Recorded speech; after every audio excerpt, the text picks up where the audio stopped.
Yazkuruhum mazalu yazkurunahu. Nah, ini penting sekali yang diperhatikan di sini. Bagaimana bentuk keyakinan mereka? Yazkuruhum. Mereka itu Allah ingat mereka. Mazalu yazkurunahu. Mengakibatkan mereka pun ingat kepada Allah Subhanahu wa ta'ala. Kalau kita kan begini biasanya, ingat kepada Allah supaya Allah ingat kepada kita. Kalau mereka berkeyakinan mereka ingat kepada Allah itu semata-mata karena diingatkan Allah Subhanahu wa ta'ala. Nah, ini bentuk orang khawas sudah. Orang khawas dan kawas kesadaran bahwa ketika kita beramal soleh, dapat melakukan sembahyang kah, membaca Quran kah, berbakti kah, berbuat baik kah, mencium tangan orang tua kah, apa saja kebaikan itu dalam hidup ini, baik yang kita niatkan maupun yang lupa kita niatkan, kebaikan itu semuanya semata-mata karena Allah yang mengingatkan kita, karena Allah yang mendorong kepada kita. Nah, ini penting sekali. Kadang-kadang kita tidak sadar kalau ini tidak diulang-ulang. Di dalam Al-Qur'anul Karim,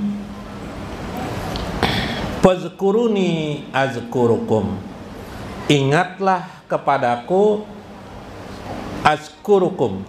Niscaya aku pun ingat kepada kamu. Waskuruli, bersyukurlah kepadaku, wala takfurun, dan janganlah mengingkariku.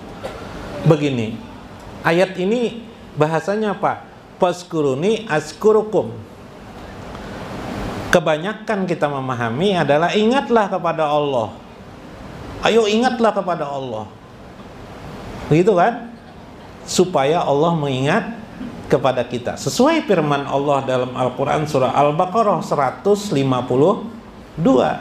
Seperti itu.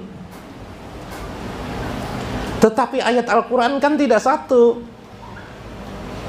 Orang-orang ulama-ulama mengerti benar ayat itu bermacam-macam redaksi. Misalnya di dalam ayat yang lain, ma'asobaka hasanatin paminal Allah, apa saja yang menimpa kamu berupa dari kebaikan itu dari Allah. Ayat yang kedua inilah dipakai.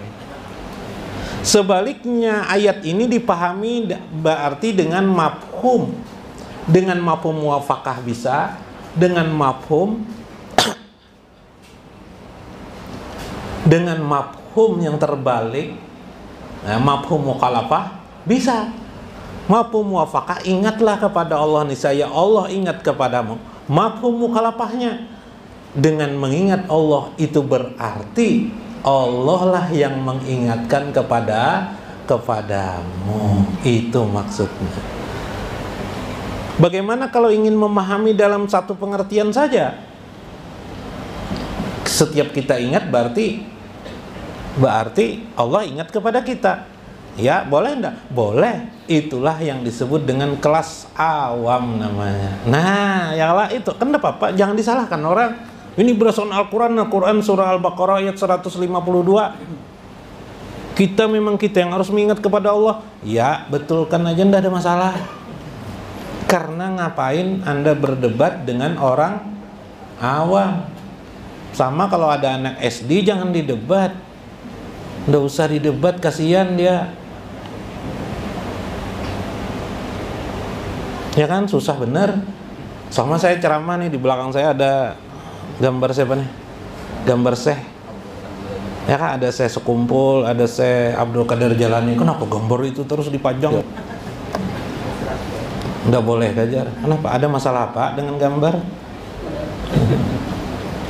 Dia sendiri pakai HP, pakai gambar macam-macam. Malah ada gambar porno lagi di HP. Ya kan? Orang tidak ribut, ya kan? Ada apa? Gambar orang tua tidak boleh lah dipajang di rumah. Ya, jangan sempit lah memahami agama. Tapi kalau mereka berdebat, jangan didebat. Sama seperti tawasul. Tawasul itu banyak hadisnya. Nggak bisa dijelaskan dengan tulisan, tidak bisa tawasul itu. Bahkan dengan ceramah, satu kali ceramah pun tidak habis. Panjang sekali, banyak sekali hadisnya. Ratusan hadis tentang tawasul itu. Salah satu karangan Syekh Sekumpul, Guru Sekumpul, ada tentang tawasul itu. Beliau menulis catatan-catatan tangan itu. Ada. Saya lupa judulnya apa namanya, lupa saya. Kemudian kalau ingin yang besarnya adalah kitab Mafahim li Syekh Said Muhammad Alwi Al-Maliki Al-Hasani. Kemudian kitab beliau yang kedua Al-Mukhtar, juga tentang isinya tentang tawasul. Kemudian yang ketiga kitab Abwabul Farad, tentang solusi-solusi dalam kehidupan. Nah, jadi tawasul itu bagus sekali. Artinya tawasul, kita membuat rekomendasi, kita memakai rekomendasi. Ibarat kita ingin bertemu presiden, kita minta rekomendasi siapa gitu kan, pakai rekomendasi siapa ya kan, masa langsung nyelonong langsung. Nah, itulah pembawaan diri hati kita yang selalu merasa paling banyak berdosa. Jangan terbalik pakai psikologi, merasa tidak berdosa, ini kacau bener. Tidak ada seorang ulama pun seperti itu ya, merasa tidak berdosa sama sekali. Masya Allah, ulama besar aja yang hari-harinya beribadah saja merasa berdosa, gitu kan. Sedikit lagi lah.